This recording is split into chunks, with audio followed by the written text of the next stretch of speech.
Okay, and you're live in 5, 4, 3, 2, 1. Hello everyone, welcome to Glasgow 2024 presents Lovecraftian writers and other cosmic horror writers versus Lovecraft. Warm welcome to all our Eventbrite attendees in the webinar and to anyone who is watching on YouTube. We hope you have a great panel. We've got lots of interesting panelists that have done some great work that we're going to discuss. And before we get to them, I'm just going to go through a little bit of housekeeping. So Glasgow 2024 Code of Conduct, which is available on the website, which is www.glasgow2024.org. We have a zero tolerance policy on racism, anti-Semitism, Islamophobia, homophobia, transphobia, and so on. Basically, no hate speech. Anyone behaving inappropriately will be removed. One strike and you're out. Webinar attendees, you can ask questions in the Q&A if you would like to ask any questions, and we will get to them. I'll try our best to get to them. It depends how much my panelists are talking, so we'll see how that goes. You can comment and discuss the panel with each other in the chat, but again, please follow the code of conduct, and any questions in particular, please ask them in the Q&A. And those on YouTube, pop your questions in the comments, and they will be brought over from our lovely tech for the night, which is PS Livingston. So thank you, Pam. And viewers, if you're live tweeting, please use the hashtag Glasgow 2024 hashtag as well, so we can pick those up and retweet it. So I'm David Green. I am a fantasy writer. I don't actually write much Lovecraftian or cosmic horror, but I am interested in it and I have dabbled. But with me are people that know all about it. So I'm going to let them introduce themselves, starting with Thomas. Oh, hi. My name's Thomas Campbell. I am a comic and film screenwriter. I write a ongoing cosmic horror, post-apocalyptic Lovecraftian comic called Abyssal Albion as my series. And I also write short cosmic horror films and features. Excellent. Alexandra, we'll go with you next. Hi, everyone. I am Alexandra Beaumont, but that's a mouthful, so we can go with Alex for the purposes of chatting today. I am a fantasy author, but I write in a way that's sort of inspired by sort of cosmic horror and folk horror and that sort of thing. So that's very much sort of woven into the fantasy worlds that I create. And Gavin. I'm Gavin Chappell. I edit a zine called Lovecraftiana, a magazine of eldritch horror, which, as you can imagine, has a fair bit of Lovecraftian fiction in it. And I've also written a Sinbad Cthulhu mythos novel called Sinbad and the Great Old Ones, and one or two short Cthulhu mythos stories, mainly for Tim's anthologies. Tim is a very bad influence, and we'll get to him last. Hello. Yeah, I'm Tim Mendees. I'm basically, I think 99.9% of everything I've ever written falls under the cosmic horror / Lovecraftian bracket. I've done a bunch of novellas, a bunch of short story collections, that kind of thing. I'm also the co-host of two podcasts dedicated to weird fiction, the Innsmouth Book Club and Strange Shadows, the Clark Ashton Smith Podcast. I'm also the co-founder of the Innsmouth Literary Festival, which just had its first one. And two of these people here were also So, yeah.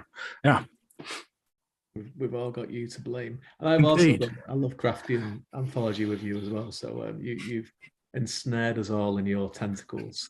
Indeed. Yeah. I should have mentioned that. I also curate and edit a lot of cosmic horror themed anthologies. Yeah. You're in the Nookie-Nomicon, aren't you? The Nookie-Nomicon, and those the that one. Yeah, I forgot about that one. That's the rags, it's a long time ago. Yeah. This is the way of the writing world. So thank you everyone for coming on, and everyone who's watching as well. And we're going to get into the panel. So those watching, if you're a little bit late coming on, if you have any questions, please pop them in the Q&A, and we will get to them as we go through the panel. But first of all, I thought I'd start with quite a gentle kind of question, because obviously working in cosmic horror and particularly in Lovecraft's world, has a lot of kind of questions to be against it these days, and can be quite in depth to discuss. So I thought I'd start with kind of a gentle one, and we'll go with Thomas first, and we can move around. What kind of drew you to work in this particular genre, like, you know, cosmic horror, and particularly as you do work in kind of the Lovecraft mythos? What drew you to it in the first place?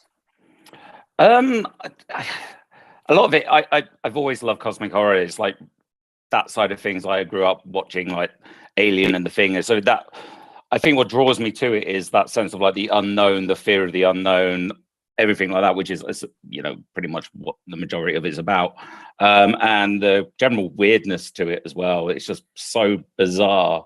I like a lot of horror. A lot of horror tends to have like religious themes and stuff to it, whereas I find cosmic horror is just completely doesn't really at all. It's more science-based, and I find that really interesting. Yeah, that's pretty much what draws me to it. Okay. And Gavin, same question to you. Well, what got me into the Cthulhu mythos in the first place was role-playing games, heavy metal, that kind of thing, back in the 80s. It took me quite a while before I started writing Cthulhu mythos stories. I was more into writing sword and sorcery and that kind of thing, but that sort of crept into the kind of cosmic horror world. And then I found myself editing Lovecraftiana, and that sort of one thing led to another, and I ended up writing more kind of Cthulhu mythos stories. Alex, you're slightly different from the rest of the panelists, as you said. You don't work in Lovecraft's mythos, but you have the cosmic horror influence. So, you know, where did that kind of start creeping into your work, and what attracted you to it? Yeah, so I mean, well, like Gavin, I am a role player by background. I've played a lot of sort of Call of Cthulhu and all the other role play games, not to pick favorites.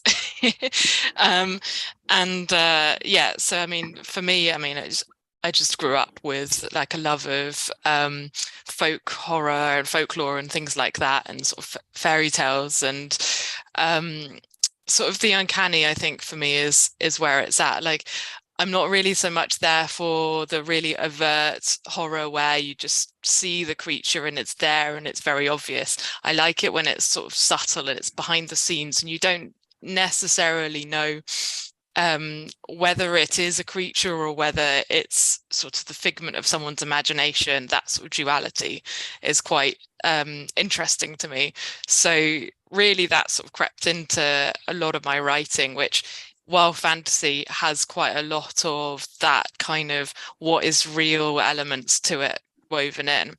And I think what I love about that particularly is it really is a bit more interesting. It's richer, I think, than just having a sort of hack and slash monster, which has its place, but just not in my writing. And I think what's interesting about that as well is it really can allow you to do quite interesting things with your writing by looking at what's actually more monstrous. Is it the monster itself, or is it the human perception of the monster, and that sort of thing, and who's worse? That sort of conversation can get quite interesting within it. So yeah, that's sort of where I've gone to really with how cosmic horror then leaches its way into my fantasy writing. Talking about the unknown and things to be feared, Tim, what about you? Yeah, very similar to Alex, actually. It's the insidiousness of it that always attracted me, because what got me into cosmic horror and weird fiction in general was a little story by Algernon Blackwood called The Willows. I read that at a very early age, probably a lot earlier than I probably should, and it absolutely disturbed me for days. We had gone to my uncle's farm in Bridge North, right, and we were down by the River Severn, and there was loads of drooping willows. My granddad's Mini Countryman had broken down at the side of the road, and I'd gone out wandering about as kids did back then, just amusing myself while we waited for the AA. And I went down by the river and it got dark and the willows were sort of bobbing. It was just like, and that's it. And it's always stuck with me. And from there, I discovered Lovecraft and these amazing pantheon of creatures. And so when I got older, I discovered that there was all these other people playing in the sandbox, so to speak. You had the original circle. And then from there, I discovered Ramsey Campbell and Brian Lumley, who were doing the same thing, but in places that I understood, that I recognised. Like the Severn Valley. Yeah, the Severn Valley, exactly. And Lumley did stuff up in Durham, wasn't it? Dagon's Bell and things like that. So it always just stuck with me that cosmic horror is one of those things. Like Alex said, it can be anywhere. If you want to have an element of it in the supermarket or coming out the cupboard or coming out your lavatory, you can make it work in a way that you can't make it work with a zombie, for instance. That's basically it. Well, just before we move on to the kind of the kind of big main topic that we're kind of going to delve into, you all kind of mentioned creatures. Mm-hmm. There's a few things you all mentioned, but I think every single one of you mentioned something about a creature. So how important is the creature to the sense of cosmic horror and weird fiction, and whether you see it or not, and whether it is a figment of imagination or if it's a physical thing, is that sort of a defining kind of a law to cosmic horror and weird fiction? Anyone can jump in, just whoever has an answer first. I think when it comes to Lovecraft, certainly the creature is most horrific when it turns out to be you, like the outsider, or the shadow over Innsmouth. One of the things that I realized rereading Cthulhu Mythos when I was an adult was that you could never be quite sure if the narrator was mad or had really had the experience. And that's one of the things that I think makes it interesting, that you never are entirely sure if this is a glimpse into some other reality or just someone with serious problems. Yeah, I think that's when cosmic horror is at its best. Again, bringing up The Willows by Blackwood, not a lot happens. There's just the two guys on the sandbank in the middle of the Danube, and every night there's this sense of something outside the tent and these markings, but you never see anything, and it's never really explained whether it is something or it's just all in their heads. And I think that's, like Gavin says, that's when cosmic horror is at its most powerful, when it's sort of playing with them tropes of the unreliable narrator, to speak. Yeah, and I think this goes back as well beyond sort of cosmic horror in its traditional sense, i.e. when Lovecraft and the sort of similar stories to that really became popular. It actually goes back sort of further into sort of 1800s sort of classic fiction, when sort of classic fiction sort of in the late Regency pushing through to the Victorian era started to really become infused with this sort of strange sense of other. So one of my favorite examples of this is always Charlotte Perkins Gilman's The Yellow Wallpaper, where there's the yellow woman creeping in the walls, and the heavy implication is obviously that the narrator has gone mad, but then there's also the question of what if it isn't actually the madness. And I think that's sort of quite an interesting thing as well to me. I think that sort of builds a little bit on the creature idea, but I think as well, one of the interesting things about the creatures, like Gavin was saying, is it doesn't always have to be actually a creature. It can be something that's a creation of sort of human interface, essentially, that has gone wrong or something like that, which isn't a creature in the traditional sense. It's not like the ring girl climbing out the well or anything like that. It's more insidious than that, I suppose. Thomas. To be fair, I can only really echo what's been said. I don't think cosmic horror always needs to have a creature. I love creatures. I love creature features and all that side of things. But I think, as Alex mentioned, I've got to say one of my favorite cosmic horror stories is The Yellow Wallpaper. It's incredible, purely for the fact you don't know if she's mad or it's perfect. Yeah, so it's like the works of Robert Chambers as well. It's all these people who have gone insane through one reason or another, usually involving the book The King in Yellow. So yeah, and is it all in their heads, or is there something else going on? And I think that's why that endures to this day. That the yellow mythos, that's why that endures, because it is unexplained, and you can have your own interpretations. And I think that's the real strength of that kind of thing. But something that's also, sorry, no, go. I just saying something that's also important. Well, a couple of things. Dreams are very important, and are they real? Is it some view of some other reality, or is it just something going on in your head? And what are dreams? And also things like the city in the Mountains of Madness, something that's just impossibly old and impossibly alien, something that puts human existence in perspective, and a very disturbing perspective as well. I just jump in there.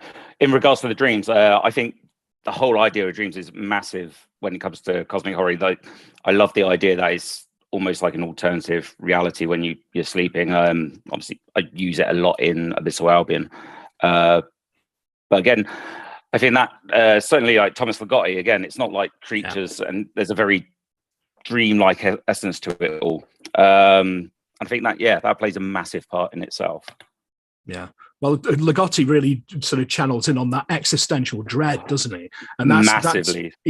And that to me is sort of the bedrock of cosmic horror, is the fact that we are these insignificant specks in this vast and carnivorous cosmos. We mean nothing to anything, we are just fleeting moments in time. We're basically ephemera. And that's incredibly disturbing when you sit and think about it, which is what Thomas Ligotti's obviously done quite a lot. It's just absolutely horrifying. Probably some of the scariest stuff I've ever read is Ligotti. Even like there's non-fiction, like what's it, conspiracy against the human race sort of thing. It's just everything he does is like, deeply disturbing. Triggers an existential crisis. All the time. What you described there, Tim, is basically my Mondays as well, which is the yellow wallpaper's getting a lot of support as well in the chat. Champel also says it's brilliant as well. So we'll move on to kind of one of the kind of meaty questions, and obviously this is something that kind of comes up a lot these days with let's say kind of older writers and older creators of things, when obviously people's worldviews and tolerances have shifted and grown compared to people that were writing 100 years ago. Sadly, as well, compared to some people that are still writing. So it's a topic that kind of comes up quite a lot about in terms of people kind of still reading or buying authors that would be kind of termed as problematic. But Lovecraft is kind of a different kind of proposition, because obviously he's been dead for a very long time, and even when he was alive, people were working in his mythos and so on, and obviously any kind of things that are written there or bought, he doesn't receive any money for anymore. So it's kind of a strange kind of situation. What I want to kind of know, and we'll start with you, Tim, because Alex's point of view, which I'm really interested in hearing, is going to be slightly different. How do you kind of reconcile your own kind of worldviews and your own kind of beliefs and everything when you're working in the mythos, knowing the kind of views that Lovecraft had and so on? But how do you kind of reconcile that when you're kind of so drawn to this world and you're so interested that you want to create in it? How do you feel about that? Well, I mean, it is mixed emotions. I mean, there's certain stories, because I am a huge fan.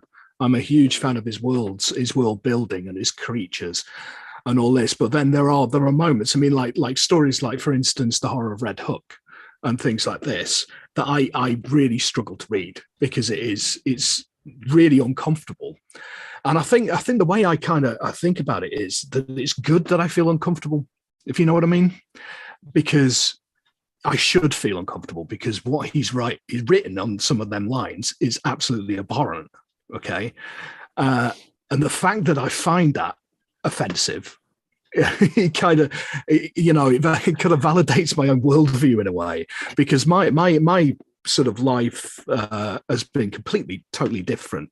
I grew up in a very multicultural area, that's normal for me. So that them kind of views are sort of, you know, I think it's hard to separate the art from the artist. It is incredibly difficult to do that, I think. But I think, like you touched on it very briefly in your opening spiel, I think the fact that so many other people came afterwards, and it's been developed from there, and it was basically a sandbox, right? And then so many other people have taken it and put their own mark on it, that a lot of the creatures and a lot of the actual deities and books and things like that weren't created by Lovecraft. They were created by other people, such as Clark Ashton Smith, such as Robert E. Howard and August Derleth and all of these other guys. And yeah, you know, it's I think it's taken on a whole life of its own. And by the time I discovered it, it was quite far away from the original, because I mean my first sort of exposure to it was the more Derlethian end of it, you know, where it had been sort of codified to a degree, and it was sort of elemental, and there was this kind of weird sort of good versus evil thing going on. It was all a bit strange. I don't know. It's a very difficult question to answer, but I think it's important that when you're reading it, that you don't make excuses for it, because there are no excuses for it. It's there for all to see. And by the same token, I don't think we should ever sort of hide away from that fact. You know, these things are horrible, right? And we should know that. And we should build on that knowledge. And that's the only way that we can sort of evolve as a society. Does that make any sense? I'm rambling here, but you absolutely, know. Absolutely.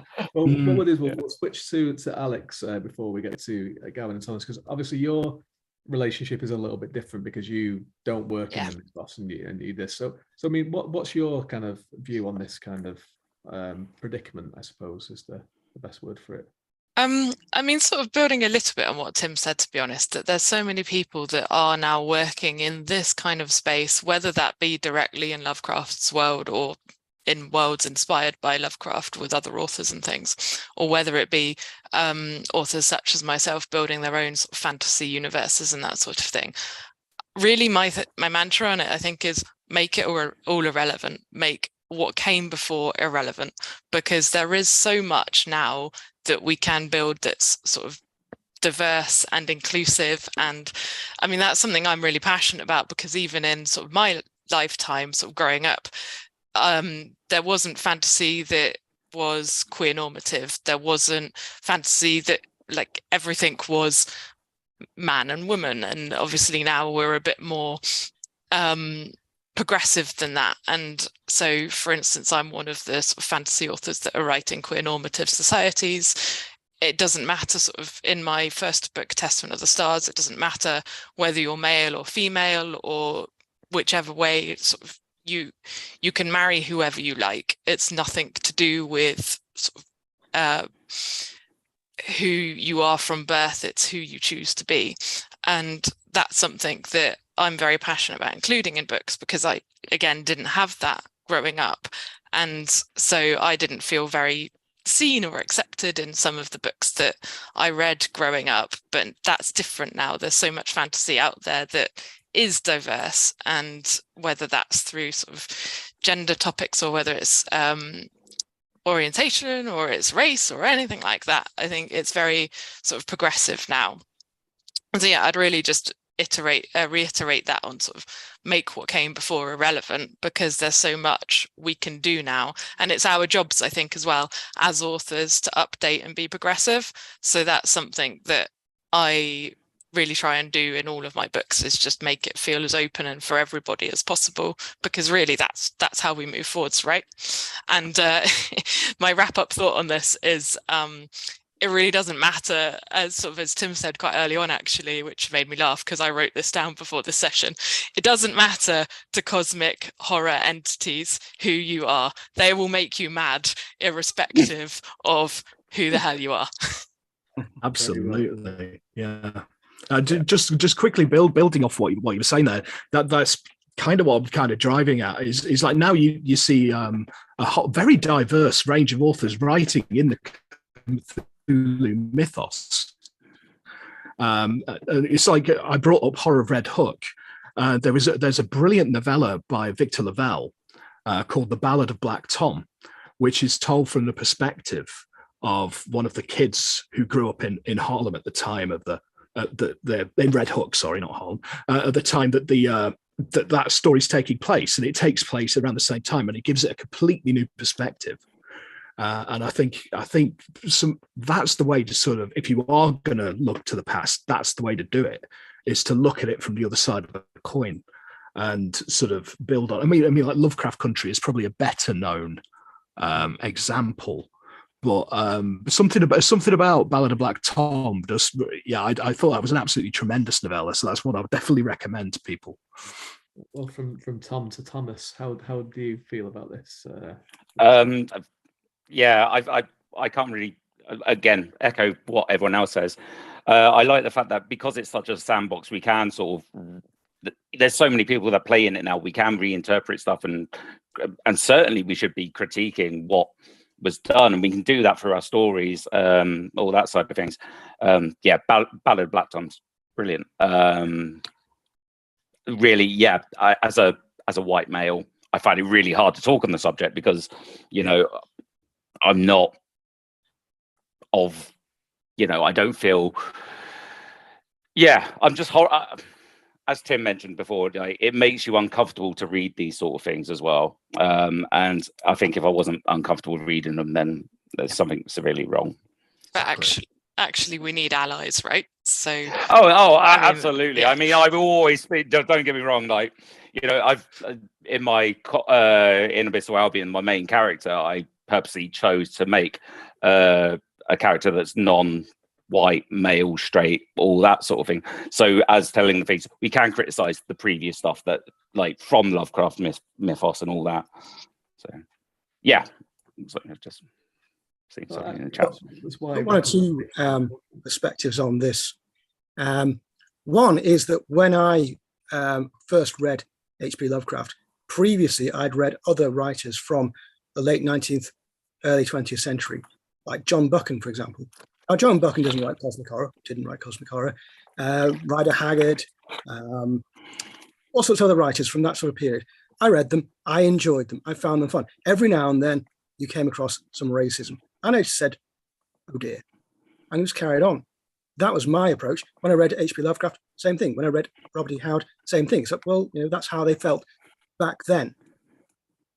You had a point when white people ruled the world, pretty much, and they had a pretty, conceited view of themselves, which went around about 1950.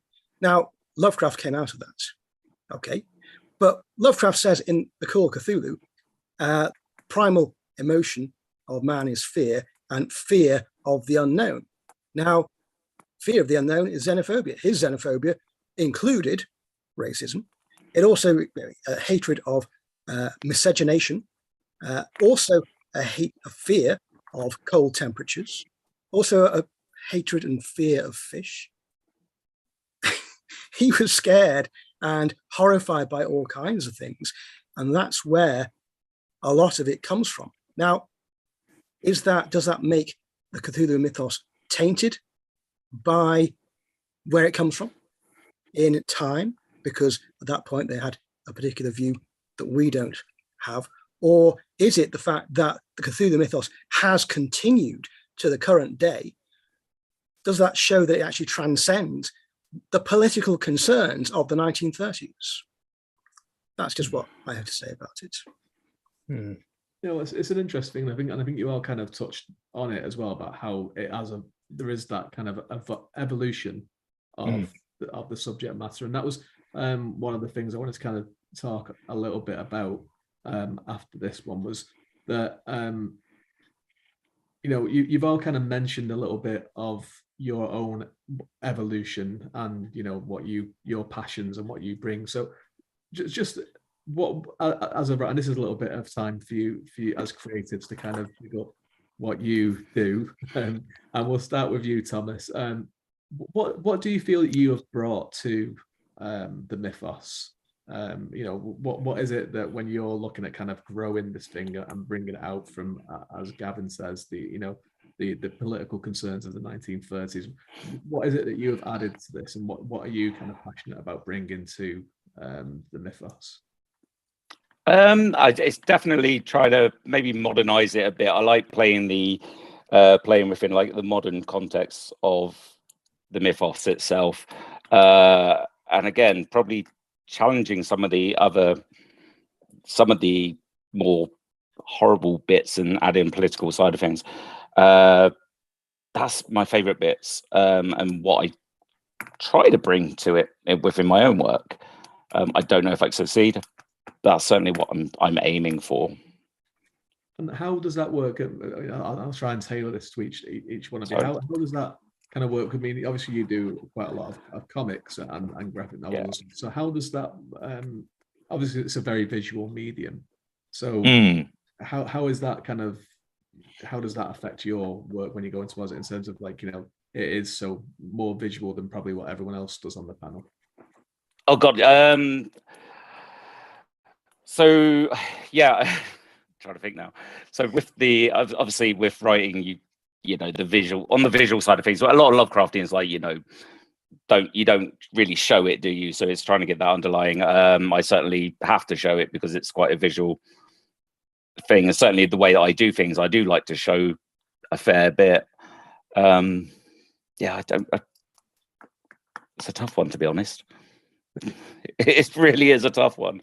Yeah, come back to me on that.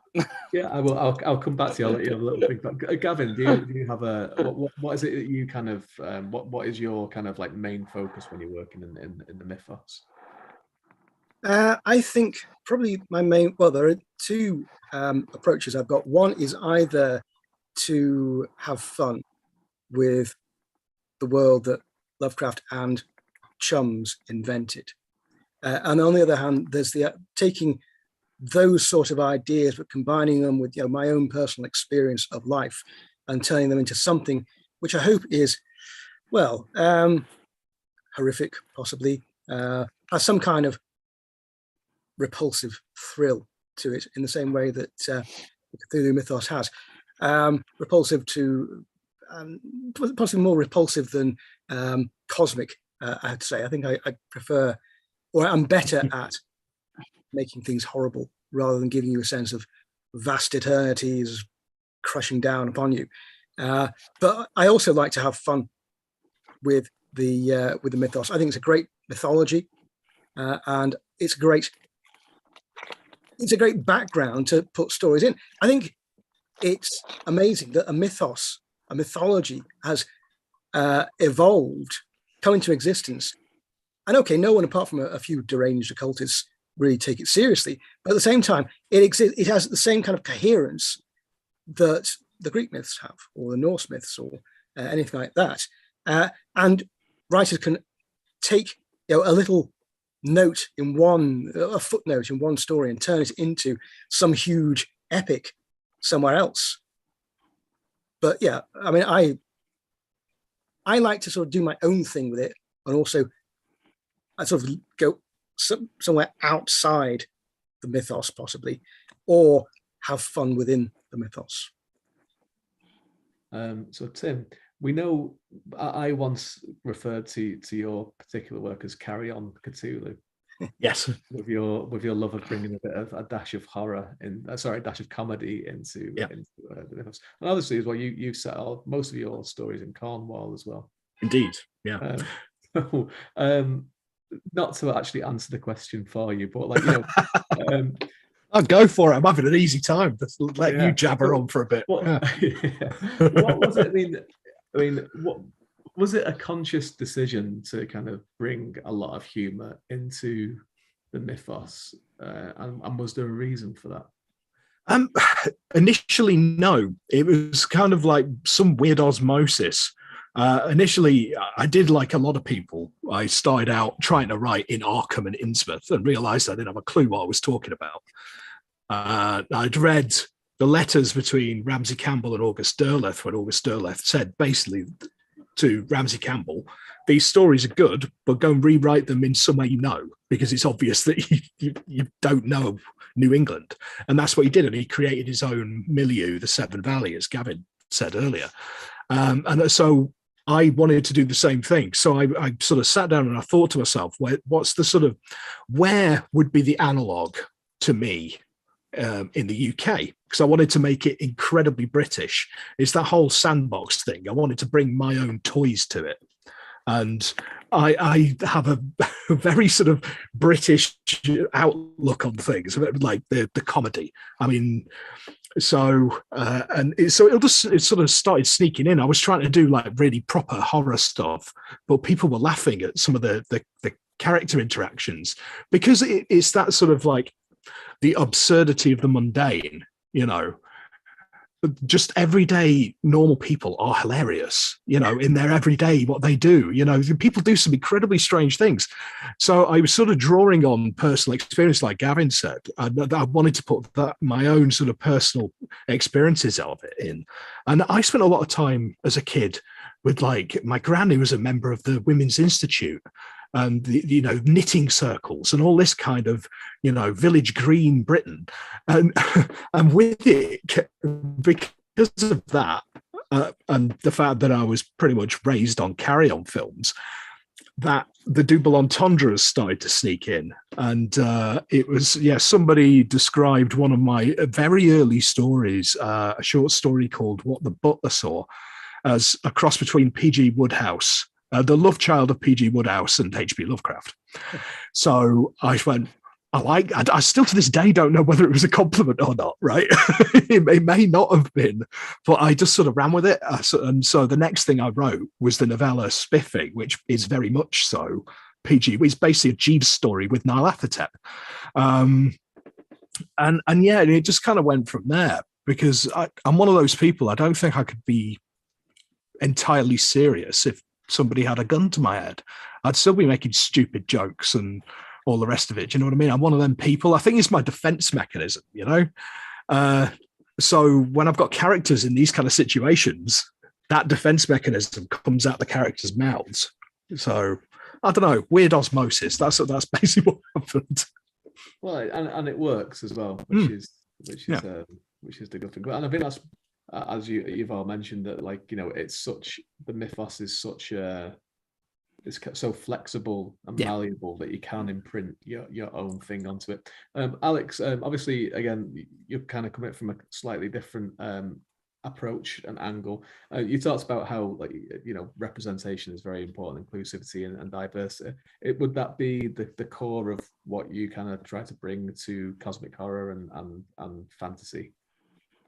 I mean, it's undeniably a very important part of it for me, because, you know, as I was talking about, like, the fantasy I read growing up, it was very sort of heteronormative, and in retrospect, like, now I have read more diverse fantasy, like, I'm really pleased that there is more diverse fantasy that young people today can read, and that's great. So yes, I want to be part of that, writing sort of more diverse fantasy that I didn't have a chance to read when I was younger.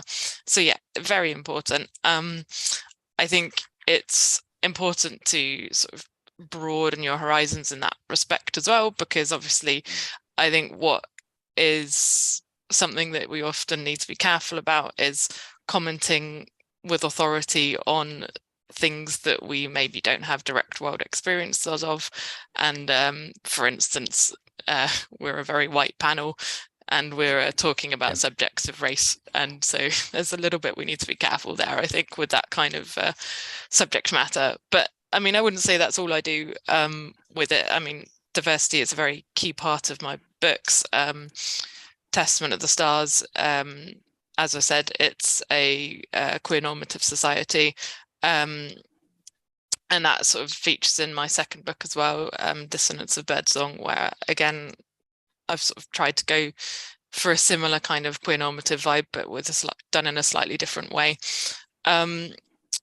but also, I mean, I think there's other things that we can do with fantasy, and some of it, yes, it's from, so this sort of fun side of it and the serious side of it, I think you need to have a little bit of both in there as well.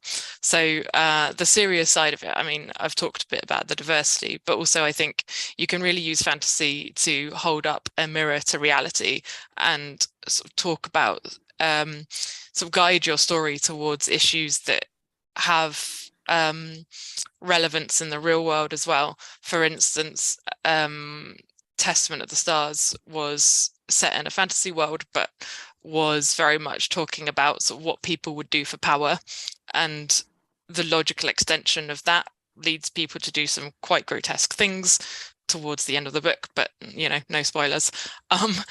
But I mean, and that's sort of one of the things that I thought was quite interesting about that book, is you could really sort of look at real world situations and how it compares. But the fun side of it, and it's sort of how I get a lot of my ideas really, is picking weird things from history and taking them to their logical extension, which I guess is quite like a sort of cosmic horror, folk horror-esque thing to do.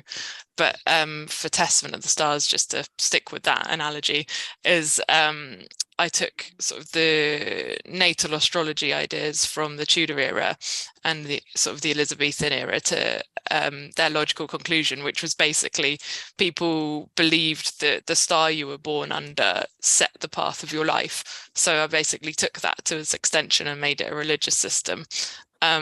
And that sort of brought with it a lot of mystery and sort of a power dynamic with the stars, and what would you do to please the stars? What would you do to get their favour? That sort of thing. And I don't know if anyone really knows about that era, but Dr. John Dee was the sort of court astrologer in the Elizabeth's court, and he was actually the original 007. So there's also, he signed his letters 007, and that's sort of where the inspiration came from, because he was like a spy figure as well. So yeah, there's a lot of like sort of taking bits of like obscure history like that and mashing it into a fantasy world, taking it to its logical conclusion and seeing where that lends us. Also translated the Necronomicon, so it's come full circle. I think elves would appreciate that system as well, because I mean they're big lovers of stars in general, so you know they'd be well for it. So it's all going around for it. So Thomas, did you think of something? Yeah, I think pretty much. I think we all bring similar sort of elements, certainly, on like Gavin mentioned about the repulsiveness. I think, as you said about the visual side of things, it was actually, you know what, repulsiveness is a major part in it. It was when you turn the page in a comic, there's something, bang, it's just horrible. But then you also have certain other elements I like to include, such as the comedy side of things, which Tim mentioned. I think you need that sort of levity. We can't just have bleakness all the time. But I think overall what I try and bring to it is a level of pessimism and everything as well. So, yeah. That's what we all want every day. Oh, yeah. Yeah, well. The more, the better. Yeah. So we've got a question in the Q&A from an anonymous attendee. It's one of those words that I really struggle saying. Anonymous. There we go. I have to really think about it. It's like Rowan Atkinson whenever he had to say Bob. It's like Bob. Anonymous. There we go. But I was kind of ask this question anyway, and basically the question is, and you've all kind of touched on it. We'll start with Gavin, because we've not been to you for a little while.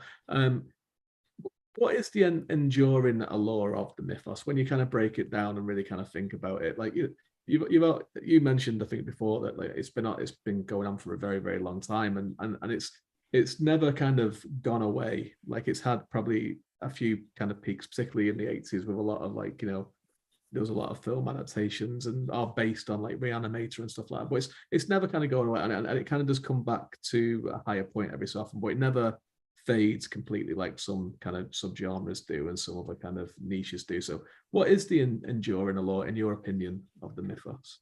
Well, I mentioned dreams as one of the important things. I think it probably does tap into, I don't know, the collective unconsciousness, or one of those things. I'm not a psychologist. I couldn't really say with any authority, but all the sort of ideas that Lovecraft had, certainly a lot of them came from his dreams, his nightmares, and so forth.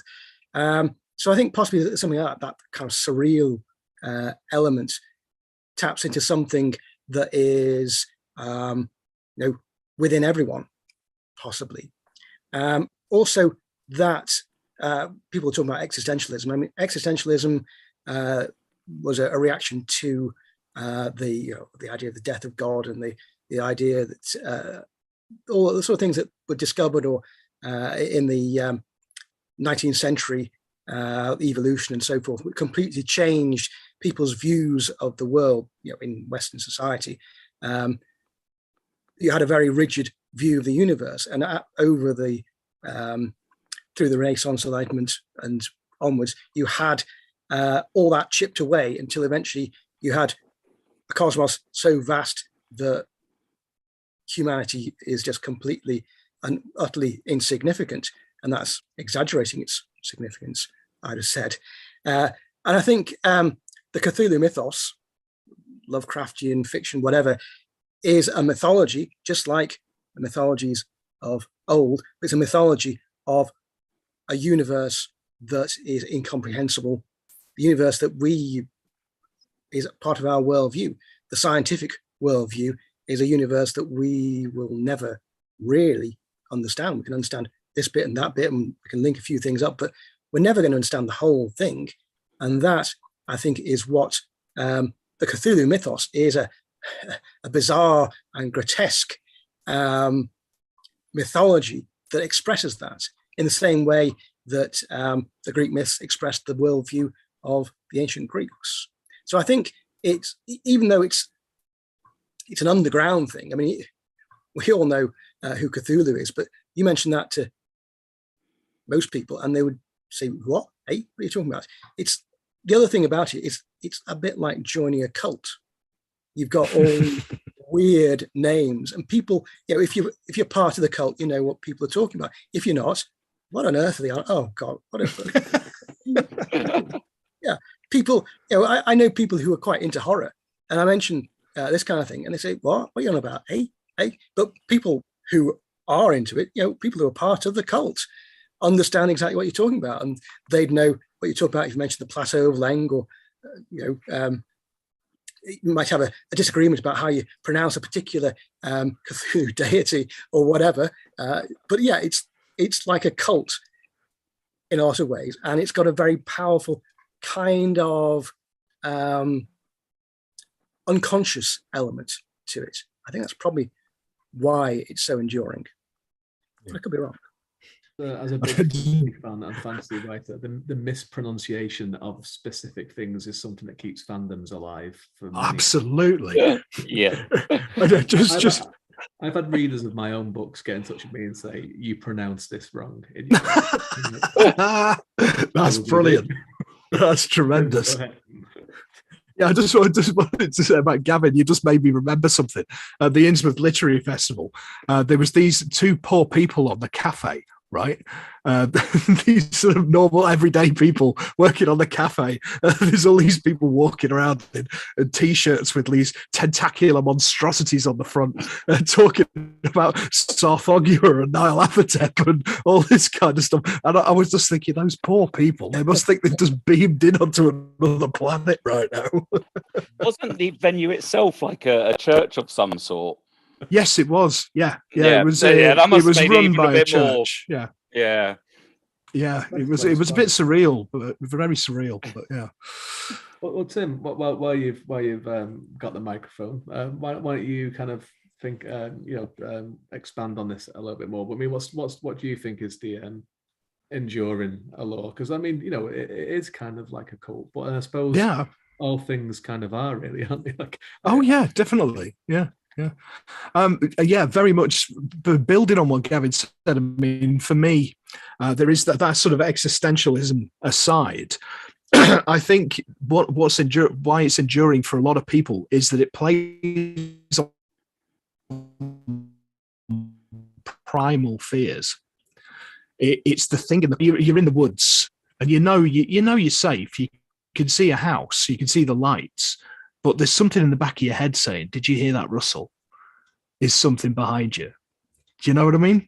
It's those sort of primal fears of the dark. It's like when you like. I always tell a story of when I was a kid and I went to the sea.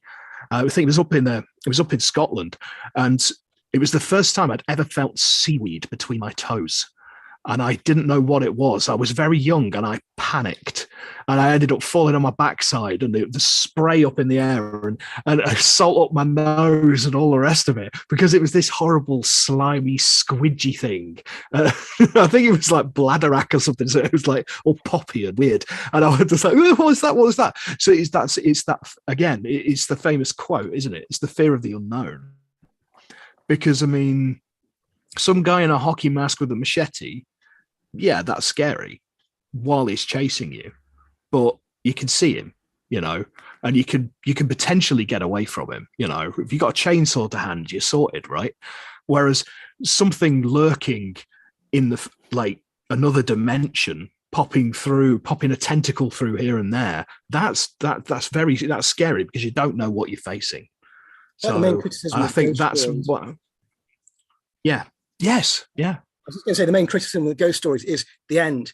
It's always a bit of a letdown. The same with mystery stories, you know, detective stories, whatever.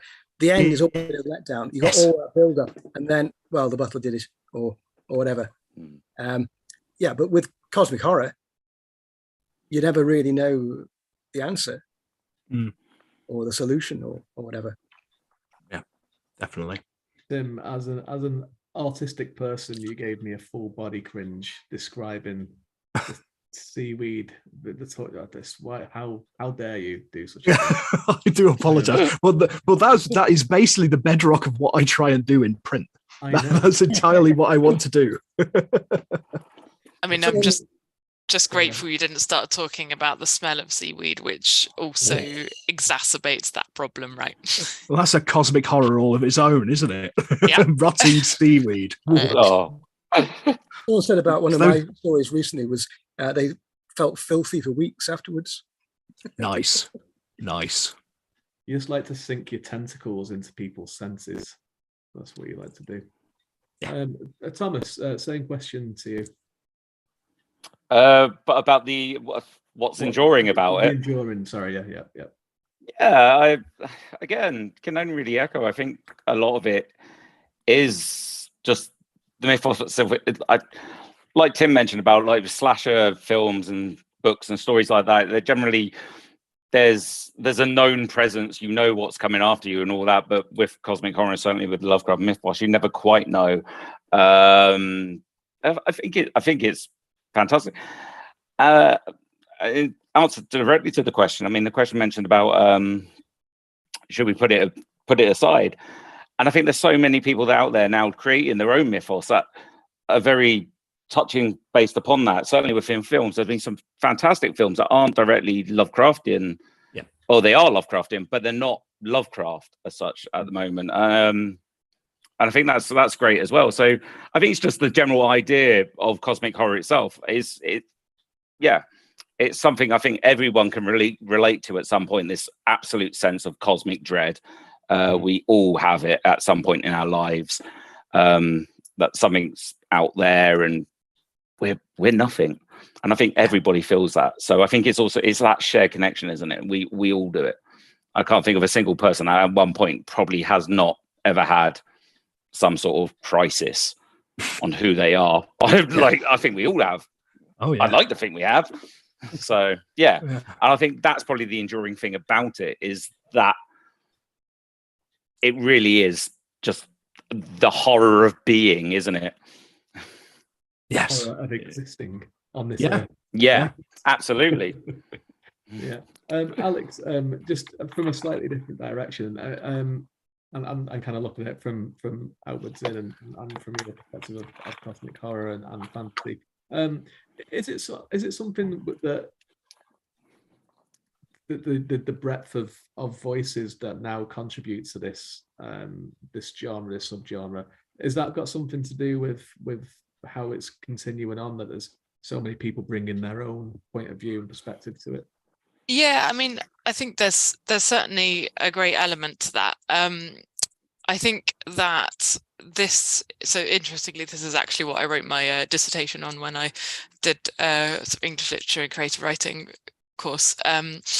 But I think and so what I was talking about in that was sort of how far back some of these elements go in terms of sort of, if you take the concept of a fairy tale and then see sort of the dark sort of insidious creeping in of sort of some of the elements in the darker fairy tales of old, and how that sort of plays through into sort of some of the stories that have evolved through time and things like that. And you can see that again in sort of the stories I was talking about earlier, like the Victorian stories of like Frankenstein and things like that, has a very sort of fairy tale like vibe to it.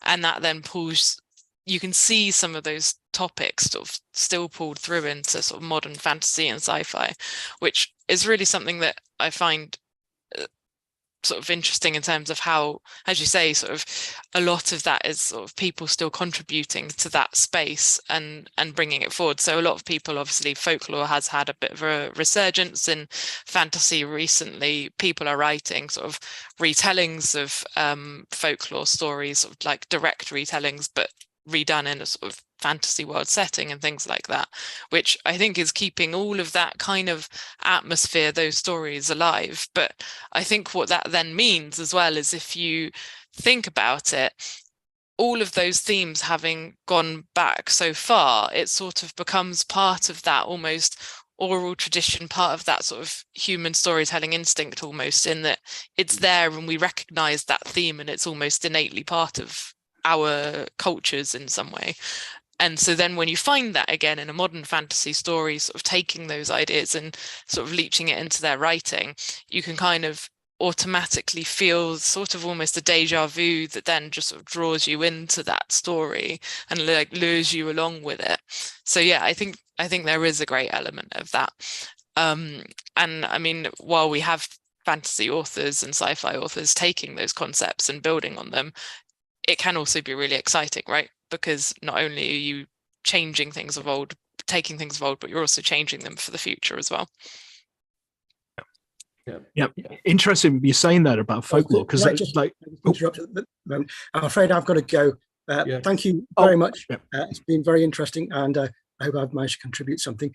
So sorry to go halfway through, but I'm afraid. No, I was about to open. Where can people find you before you go? If people want to okay, well, if you log on to schlock.co.uk, you'll find my main website, which has also got details of Lovecraftiana, and also I've got my own website, gavin-chappell.co.uk. If I just type that into the chat, actually.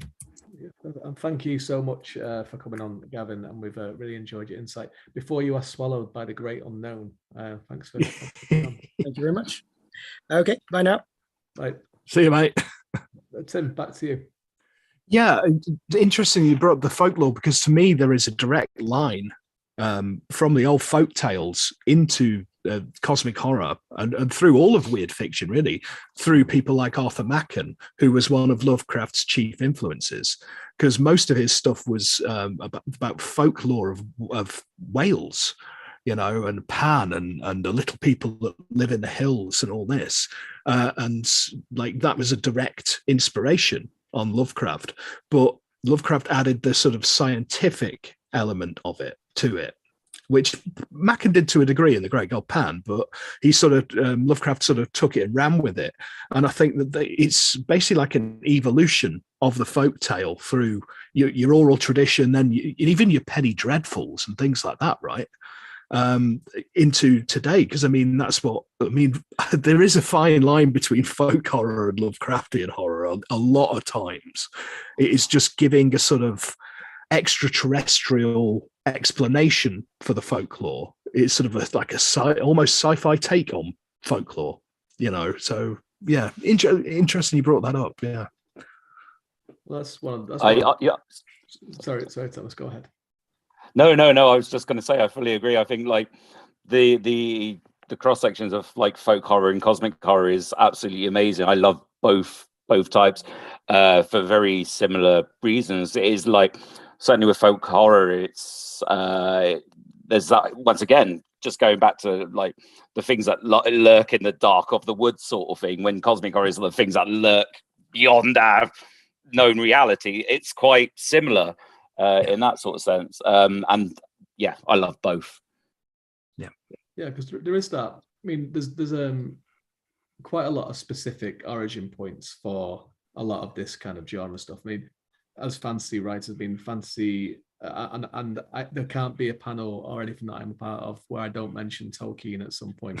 But he looked at his as like a modern fairy story, like, it's a fairy tale with modern trappings, and then the gothic horror movement kind of, also came and took fantasy a little bit under its wing and was like, come on, let's do something with this fairy tale, because they're quite scary, really, when you break down fairy tales, and folk as well. It's I was listening to a panel at the weekend at Bristol Con where someone was talking about Alan Garner's books, which are, what young adult fairy/fantasy stories. But if you wrote them from the perspective of the children, they would probably be horror stories, because there's lots of terrifying things happening around them.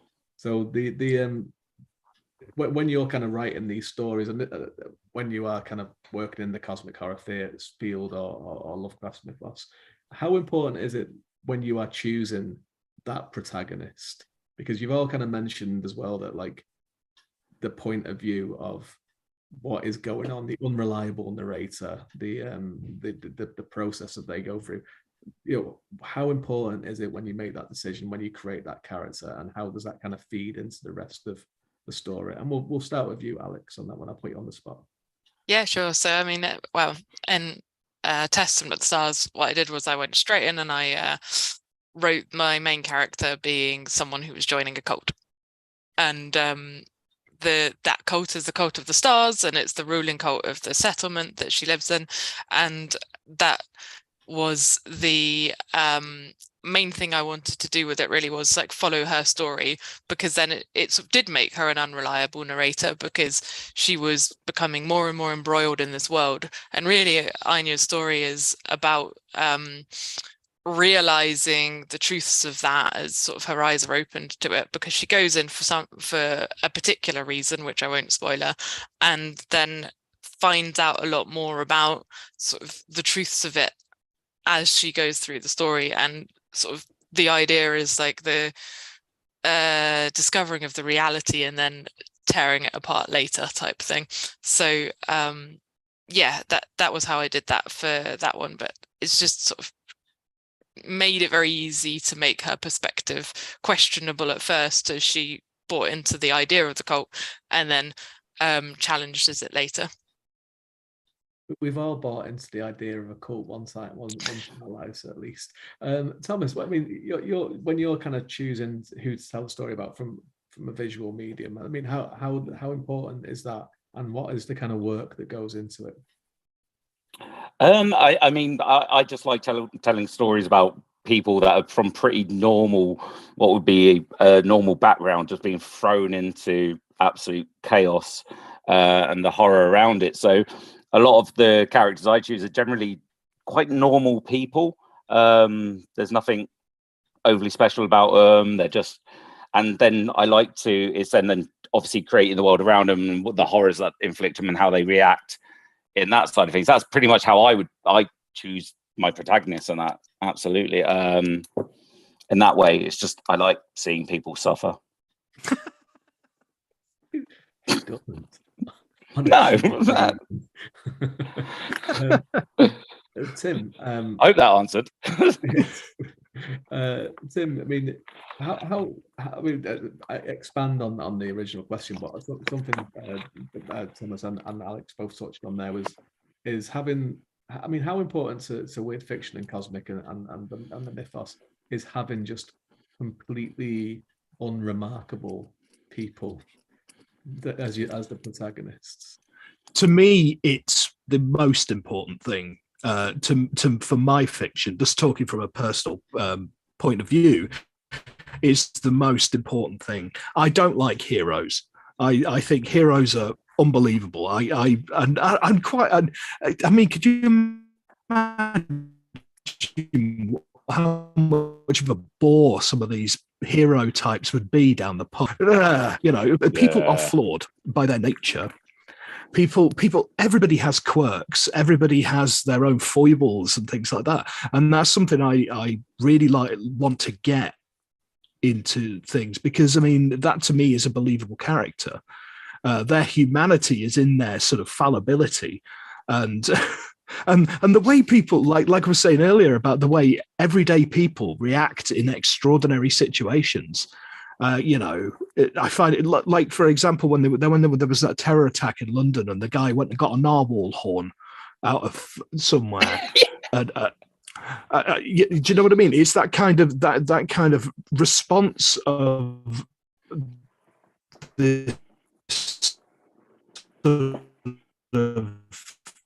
man in the street, the man or woman, just dealing with something extraordinary. So taking that to its extreme by putting them against some tentacular horror from the dawn of time. You can imagine how they would react. It's like a shoggoth come out your toilet, right? You're not going to do what Lovecraft's characters do, because they're all very they all just faint. They fail their sand rolls, to use a gaming analogy. They just faint, right? You wouldn't, would you? You'd start battering it with a bog brush and swearing at it and trying to get out the door and all this. And that is like faintly ridiculous, but also it's the fight or flight instinct. So I think it's that is the most important thing for me, is to get these believable responses to the unbelievable. If that makes any sense, or I'm just rambling. That reminds me of, it's a bit like Ash in The Evil Dead. Well, certainly in the first one, he's not really a hero. He's just coping with this madness that's happening around him. That is absolutely a really good example. A really very good example. Yeah. I do think it makes it more interesting. Because I mean, sort of one of the things that I sort of sigh a little bit about sometimes is when you see sort of fantasy that's just about sort of like kings and queens and really powerful people that have resources behind them. I'm like, well, they're rich, they've got armies, like they're fine, whatever. The stories I'm more interested in are things like sort of what Abercrombie does, and also Erickson does, where he's just taking, and there's loads of other good examples, but those are two that just sort of sprung to mind, where it's just like a group of very normal soldiers and they're all a bit rubbish. In Erickson's, they all have like big secrets behind them that make them not so ordinary, but at first it feels very much like they're sort of Joe Bloggs on the street, right? I'm very much there for that. It'd be absolutely terrifying to live in a secondary fantasy world with magic, where people can just level cities and you're just like a normal person. It's like, what's going to happen today? You're like weaving baskets or something, and you don't know when somebody's going to smite your village on a whim. It must, that's existential dread right there, isn't it? So we have a question from Charlie, which also was going to be a question that I was going to ask as well, which is great. People watching are doing my job. It's fantastic. So the question is basically, and this is, you have to put your prediction hats on here, and I'm going to put Tim on the spot to go first. So Alex and Tom, is this wise? Can have a little think about it first. What do you think is in the future? We talked about the past of Charlie said, great minds think alike are subject to the same mind control. So what do you think is going to be? We've talked about the past and we've talked about the present of the mythos and cosmic horror. But what do you think is going to be the future? Well, I think it's going to evolve as society evolves, because it has so far, hasn't it? I mean, it started out like Gavin said, very much stuck in that 1930s post-colonial era, and it evolved all the way through, through the 60s and 70s and their sort of societal norms. And now we're seeing a lot more, like Alex says, like the diversity in it is absolutely fantastic now, especially in a genre that has such a dubious start, right? The fact that we are getting such a diverse range of authors writing a ridiculously diverse range of stories is incredibly, it's really cool, basically. I can't put it any more eloquent than that. And I think it will evolve because it's like each generation has something else that can add to the terror. Like you had the nuclear age, right? And then you had the internet, which opened up a whole new, you know, you could have like Nyarlathotep lurking in the World Wide Web, you know, influencing from the shadows and all this kind of thing, you know, tentacles coming out your laptop. You know, so as technology advances and society advances, I think we'll get more evolution in the stories. I mean, just to talk about my own creations a little bit is when I was creating my own great old one, I wanted to create one that because I see the original ones as sort of mirrors of the time, right? They play on the fears of the time. So I wanted one that plays on the fears of now. So I created Jerigathi, the scavenger, who is basically the lord of the waste, the refuse. We're a very wasteful society, and you know, it's a very sort of pertinent issue now with climate change and all that. So to have this great old one that feeds on the waste of society, whether that be metaphorical or literal, you know, the wasted time, the wasted people, the wasted everything. And I think somebody else is going to come along and create things for the next generation. You know, it's very exciting to me to read what people are going to come up with in about 10 years' time. I think it'd be very, very interesting. The misinformation generation. Horror and existential dread. That's a heady mixture.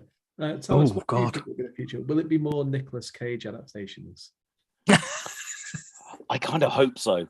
Yeah, me too. Like, I think everything should have Nicolas Cage in. So let's pray that's actually going to be the case. I think like for adaptations going into the future, we're going to see more and more people like Tim mentioned, like make their own mythos, and I think it's great that people are adding to it. I think the themes are always going to be there because, as you know, as a race, we're constantly on the edge of annihilation, and I think that's probably going to be something that we're always going to be. We might even see more and more bleaker stories as we go on, as the world seems to be going that way. But certainly, I can't see that really changing. But certainly, more Nicolas Cage. Nicolas Cage makes life more bearable, so that's nice. Alex, how about you? I saw you kind of a bit shocked with the Nicolas Cage. Yeah, my ideal Lovecraft adaptation is certainly more Matthew McConaughey than it is Nicolas Cage. Because you know, that was True Detective was where it was at for me. I also loved Lovecraft Country, but yeah, True Detective was the best. And I mean, on the sort of wider subject of that, I think where I see it going is, well, two things. I think in medium, I think we'll adapt. I think it won't always just be books and sort of film and things like that. I think as we see the rise of immersive theatre and sort of live action role play becoming more popular these days and things like that, sort of we'll see more of it sort of creep into that space, because I think there's something very powerful about sort of the immediate experience of it, and that will be quite an exciting thing for writers as well, to be able to write for immersive theatre in this space. I think in terms of as we sort of move into bleaker times, perhaps, I think actually I've seen sort of more and more sort of writing, which is I've seen some people call it hope punk, which is sort of more positive sort of spins on the world. And I think we could see some of that. I mean, why not go the other way? Why write bleak? Why not write a world where I don't know, for instance, the world is falling apart and the mythos actually come back and they want the world, they want the playthings, so they save the world from climate change so the playthings survive. Kind of hope in a way. Yeah, fingers crossed, right? Sorry, just to go back to what Alex mentioned about obviously other mediums. I think we're seeing like a lot more cosmic horror gaming as well at the moment. it's absolutely incredible the amount of cosmic horror games that come out. I know Tim plays a lot of them as well. Well, I'm writing a and book on the subject. So Are you? I did not know that. I've been. Ah. I'm a 100,000. I'm the 100K deep into it, and I'm only just up to the last console generation. When it really exploded, I've already covered like over 140 games in detail. But that was from like the first ones in sort of 1987 up to the end of the 360 generation. But with the digital distribution, you like the last 5 or 6 years, it has exploded. Like literally 2 weeks ago, 3 more Lovecraftian games dropped. It's insane. It's so insane. Yeah, I love it. I love gaming, and I love playing these games. It's like the only sort of genre game I play these days. Because same. I think we're gonna have to speak offline about that one. Yeah. Well, funnily enough, this was going to be my next question because and Alex had teed it up perfectly as well. So I should just not even have any questions because you're all just doing it for me. It's great. So what else is there outside of the books and outside of that kind of stuff? I mean, Alex mentioned a number of things, and Tim is writing a book about cosmic horror video games. Of yes, there is so many at the moment. I think someone mentioned tabletop RPGs earlier as well. So what else is there that you can kind of recommend to people that would like to check out cosmic horror genre?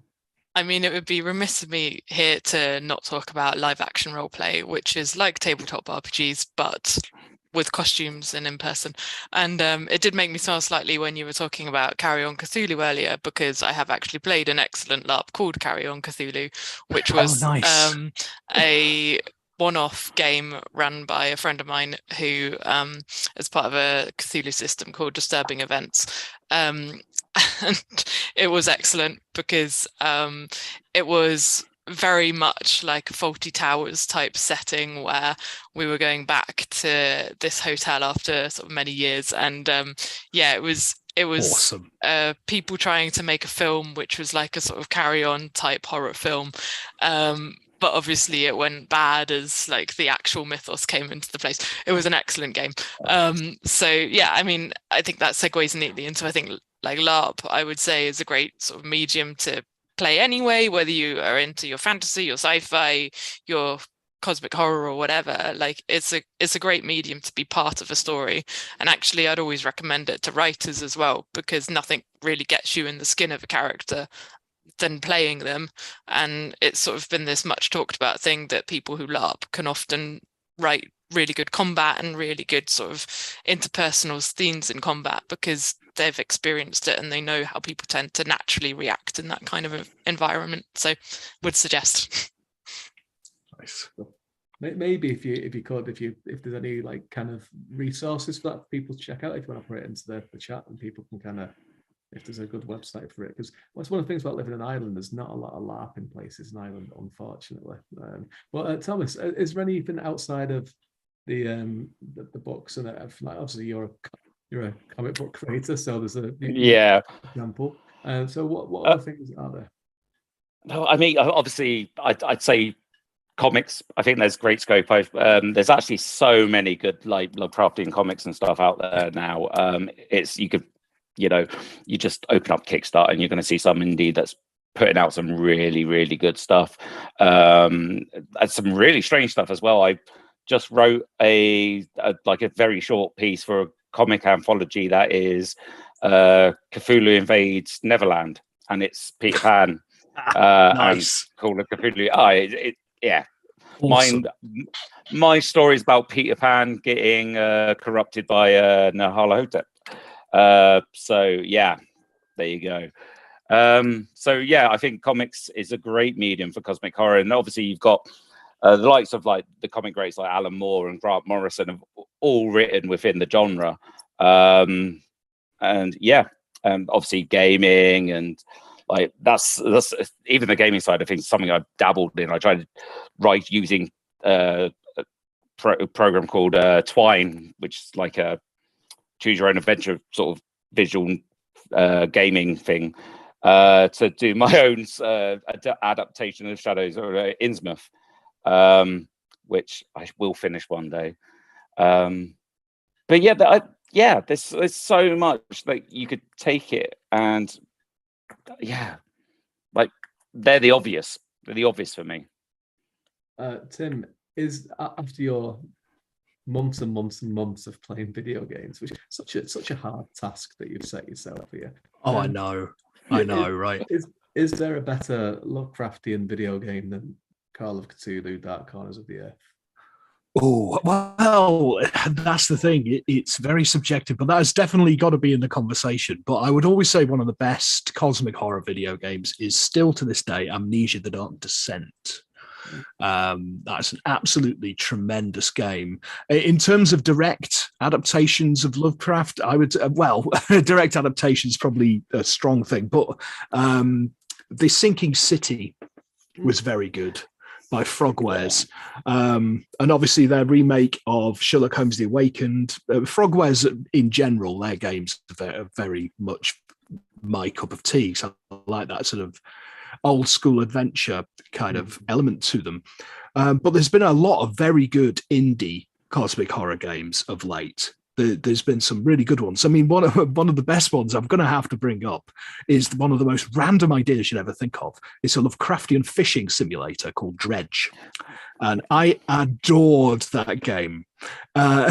It's got a very simple sort of cartoony style. And it starts off, you're in your little trawler and you go in out, you get in fish, and then it gets dark. That sort of feeling of dread. I so want to play that game. It's really good. I've recommended it to everybody who listen. It's another sort of slightly left field take on it. It's another sort of oceanic game. Is the Sunless Sea, which is set in the Fallen London universe. So it's like London has fallen below and there's an underground sea, and it's all just very strange and very, very weird. Outside of video games, it's interesting because we talked about the RPGs. I found out when I was researching something that in Japan, the best-selling tabletop RPG of all time is Chaosium's Call of Cthulhu, outselling its nearest rival, Dungeons and Dragons.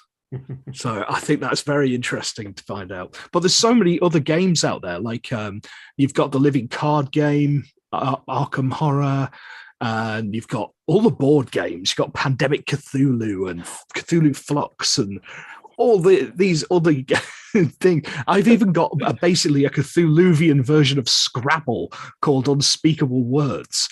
That's brilliant. Yeah, it's great because you've got a sanity mechanic. And if you go insane, you can make up your own words. It's great fun. I've got a Cthulhu Monopoly. Nice. Which is an interesting one. It was like, okay. So I've recently played a game called Tainted Grail, which is amazing. It's kind of Arthurian legend, but if you imagine sort of all of that dark folklore and that sort of like cosmic horror type vibes mashed into it, it's a very good example, incidentally, of like, if you were to say what's the vibe of the second book that I wrote, I'd say play Tainted Grail, then read my second book or something like that. But yeah, it's really good. I'd definitely recommend, and it's like heckin' addictive. And there's like these monoliths and areas of the map go dark, and you have to do kind of like dark tasks and find like weird creatures and things like that to get the clues to turn the monoliths back on so you can still explore the bits of the map. It's a very good game. Excellent stuff. That's very similar. It's awesome that there's a video game called Hand of Merlin, which is very similar. It's Arthurian versus cosmic horror. But it's a turn-based strategy kind of thing, and you've got like your group of your knights of the round table, and they go on the battlefield, and then you got like dolls and shoggoths and things, and it's really good fun. I'm not selling it very well, but it's really good. What's that one called? Hand of Merlin. Hand of Merlin. Yeah, I've never seen that one. I am all over that one now. You've sold one copy of it there, Tim. So there you go. We've got time for one more question before we kind of wrap things up. So it's kind of a quick one, and it's basically for people that want to check out cosmic horror but don't particularly want to read anything by Lovecraft, which is completely valid. Where would you recommend people start or check out? And we'll start with Tom there with that one. Actually, it was mentioned in the chat. I think David Klein's 14 was brilliant. It's not necessarily cosmic horror, but it goes very cosmic horror. I mean, it's not Lovecraftian, but it goes very cosmic horror. For something that's very Lovecraftian, obviously The Fisherman by John Langham. Yeah. That's incredible. And I think if you want to go outside of books as well, I mean, obviously you've got films like The Void and all that, which still very much Lovecraftian, but not Lovecraft themselves. So you can avoid Lovecraft and still be very much into the cosmic horror and Lovecraftian horror. Those are my recommendations. The Lighthouse as well, which I thought was... Oh my God, yeah. It's a good film. Yes. Yeah. Probably... Sorry. Yeah. I was going to say, I mean, we talked about True Detective earlier. I think that's a really good sort of entry-level Lovecraft, or well, not Lovecraft, but mythos, because it's the Yellow King, which obviously isn't. But I think that's a really good sort of entry-level way, and sort of just the writing of that and the characterization is just like intensely brilliant. So I think that's a really good one, which I defy it to not hook anybody really. But also I know I'm just talking about films and TV now, but The Third Day was an excellent example of that, which I don't think I've seen that. Really? No, I don't think I've seen that. Got homework, get yourself on it. I will. I'll get on it. Scribbling it down now. Yeah. So that was a very, very good adaptation. Well, it's very much in that sort of like mythosy space, and about this guy who goes to this island and he doesn't know anything really about this island, and then sort of everything can choose out from there. But it's probably the most faithful new story in that space that I've seen adapted into TV, and it got really quite popular at the time where it came out. So yeah, that was stunningly good. Who was in that? It was the person that I'm blanking on the name of that's really famous. Was it Jude Law? Yes. God, I have watched it. I didn't watch the third one, but I have watched it. It was a really weird experience. They had like a whole concept with it as well. Like you could go to the island and experience or something like that. I know there was a lot more tied into it, wasn't there? Yeah, so they filmed the series and then they did like 24 hours non-stop filming of like the cultish village and things like that, and everybody in it, and so they just lived it for 24 hours. It was a really cool idea. So it sort of went into realms of augmented reality kind of thing. That's very interesting. I'll definitely have to check that out. You can watch it all you can watch 24 hours on YouTube. I think the other bits are on TV somewhere, but cool. Tim, what would be your recommendation for somewhere to start outside of Lovecraftian? Right, I'll get on to books in just a second. I just wanted to put in my two penneth about films. I would definitely recommend the movies of Moorhead and Benson, specifically Resolution and Endless. They are two of the best examples of cosmic horror in any medium, in my experience. But you have to watch. You can't just go straight to Endless. You've got to watch Resolution first, even though at first glance they're unrelated. But yeah, you'll see why. But I can't really. There's those films I can't really say a lot about because you need to just go and check them out. They're very good. I loved books, right? It's tremendous, isn't it? Absolutely tremendous. In terms of books, I would say right back from the start, I would say obviously Blackwood's The Willows, just for sheer fear of the unknown. Robert Chambers' King in Yellow. And then outside of Lovecraft around that time, check out Clark Ashton Smith's work for a very, if you like, poetical angle to it. I mean, it's the most poetic stuff I've read that isn't poetry. Do you know what I mean? Because he was a poet, but he also wrote short fiction. In terms of modern writers, I mean, from a personal perspective, I'd say definitely Ramsey Campbell, because he was a massive influence on myself.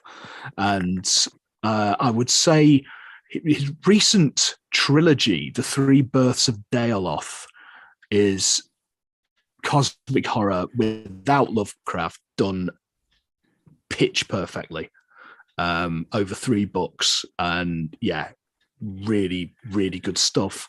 I would also recommend the works of Caitlin R. Kiernan, especially if you like the more Ligotti-esque, almost nihilistic view of the world, but also a very, very diverse take on it, a very different take on it all. Yeah, so I could talk all day about recommendations, but for now, there you go. I'll go with that. I would say definitely, if you've watched True Detective, read Ligotti. There we go. Yeah.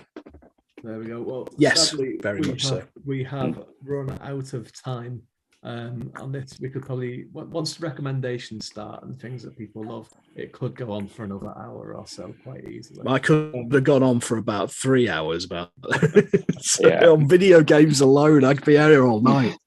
Yeah. Well, thank you all for coming on. Before I kind of wrap up, if everyone would kind of tell everyone where they can find you and anything that you've got coming up shortly. So Alex, why don't you start? Yeah, sure thing. So I'm on the site formerly known as Twitter, which I will put the details of in the chat. And yeah, I have my own website, which I'll also put the link in the chat of. I have my sort of debut fantasy is re-releasing with a new publisher in December, and that's the one I was talking a bit about today, Testament of the Stars, which is based on sort of Tudor star cults and that kind of thing. And I have another book coming out with the same publisher next year, Dissonance of Birdsong, which is sort of Bronze Age fantasy folklore birds, creepy mist-breathing birds. Yeah, that's nice. Me. Excellent stuff. Tom? You can find some of my stuff on, certainly my short films on YouTube, as you find every video in the world. If you look for Deadbolt Films, we have currently got, we did like a series of 3 cosmic horror shorts that all got shown at the HP Lovecraft Film Festival. My comics you can read on Global Comics. I think the first issue of Abyssal Albion is actually free on there to read now. So if you want to check that out, you absolutely can. I'm also on that damned website that is no longer called Twitter.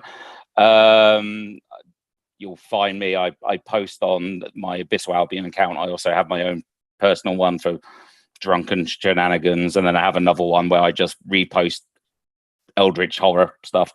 And I'm also on Blue Sky under, again, Abyssal Albion, Blue Sky, but also, forgive the name, Party Lard, but I will give a link to that.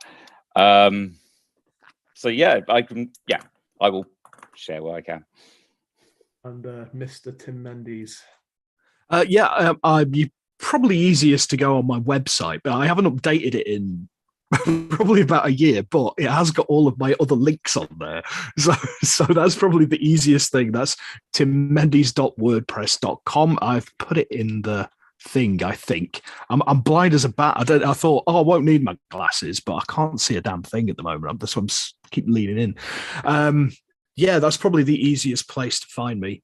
Other than that, Innsmouth.uk for information about the Innsmouth Literary Festival. There will be another one next year. So keep your eyes peeled. Excellent stuff. I was going to ask you that. So again, either just people, I just sit here and nod and say yes. So thanks very much, everyone. I'm David Green. You can find me on my website, davidgreenwriter.com. I have my own books, which are all kind of fantasy based, but I also have some stories in some books with Tim Mendees as well. So you can find The Nookinomicon, which is Carry On films, Cthulhu mythos in the style of Carry On movies. Yeah. I got him to write me one. So, yeah. Yeah, and 13 victims as well. Well, maybe that'll come out as different guys one day. Yeah. Yes, indeed. It's quite good. That was Jack the Ripper. Yes, it needs resurrecting. It needs resurrecting. It does. Well, thank you, everyone, all the panelists, for coming on. And thank you, everyone at home who is watching through the webinar and watching from YouTube. And thanks to Pam, P.S. Livingston, for doing our tech today. We have a merch link as well if you would like to check out stuff for Glasgow 2024 WorldCon, because this is all in aid of shedding awareness for WorldCon, which is going to be in Glasgow in August 2024. So very, very exciting. The time is getting, it's nearly 2024 already, so WorldCon will be around in no time at all. We have some fan table, well, one fan table coming up at NovaCon 52, which is at the Park Hotel, the Palace Hotel in Buxton, which is going to be the 10th, 11th and 12th of November. There will be someone from Glasgow WorldCon there. We also have our final Glasgow Presents in terms of pre-events for WorldCon, which is coming up on the 15th of November, and it is Cat Meets Beagle. It's Cat Valente in conversation with Peter Beagle, and that's going to be the last pre-event, so please do check that out. But in the meantime, keep your eyes open on our socials, which are all, you can see it on the YouTube description and your Eventbrite email for more announcements. Check out tickets for WorldCon if you haven't already. And if you are looking for, if you enjoy the event and you're looking to get involved in WorldCon, we are still looking for volunteers for the event in Glasgow 2024. So please do get in touch. And that is pretty much everything. So from me and from Glasgow Presents and WorldCon and for my panelists, thank you so much for watching today, and we hope you all enjoyed yourselves. Thank you. And you are out.